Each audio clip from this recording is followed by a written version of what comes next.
Yeah, one morning we were home there, and I guess about 10 o'clock in the morning, we heard the guy out down there, Lindsay Hale. He was working in the field right about 100 yards down behind the house there where we lived. I heard him hollering. He saw him jump off of whatever he was driving that old tractor to and took off running towards where the barn over where they milked the cows. That was Jake Randall's place. He's the guy that owned all that land where the best worked. And we heard him holler fire, so my dad and I took off going down through the woods towards the milk barn, got down there and the house was on fire. Well, they had a nice, big old, beautiful two-story house, a big white fence around it, about, well, I guess about a whole acre of the fence around the place there. A couple of outbuildings there, sheds, coal shed and whatever, and of course the outhouse. And this house set back about 300 or 400 feet, maybe more than that, probably a couple of 100 yards at least from the road. Well, the cars are going by, and I guess somebody got on the telephone, and it's one of them old party lines. You crank the crank 3 or 4 times, and then you get on the receiver, and says, Randall's house on fire. And then they hung up. I guess about half the people around there heard it, so they all come running. What didn't hear it, the other people told about it. So we was running in there carrying stuff out of that house, and they had a big piano in one of the rooms there. And that old panel, one of the big old uprights, got that big old cast iron frame in it. And as the old saying is, it takes 4 men and a boy to move one. Well, we saw that they had to get it out of there, so the 3 best boys and myself, none of us full grown, we picked that piano up, carried it out the door, down about 3 steps, took it out and set it against the fence.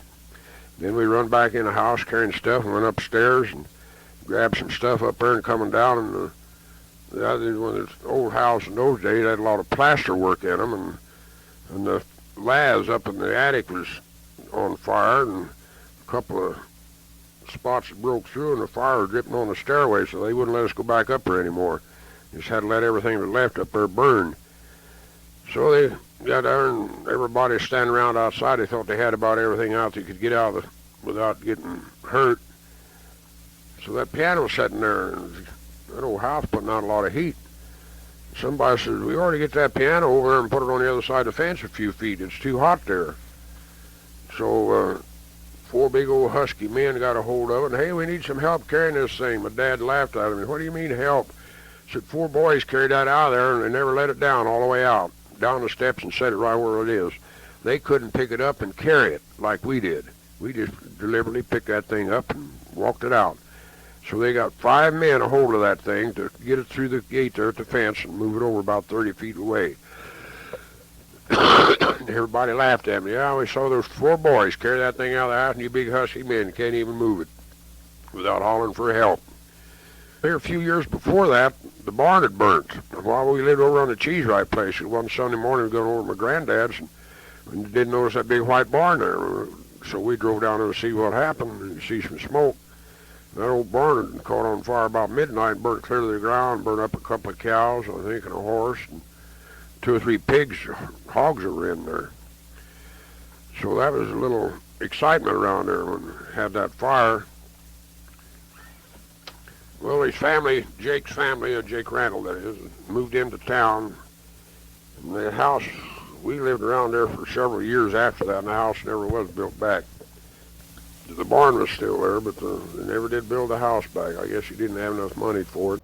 Well, that's all for today. Thanks for visiting, and we'll see you next time. Don't forget to subscribe. Goodbye.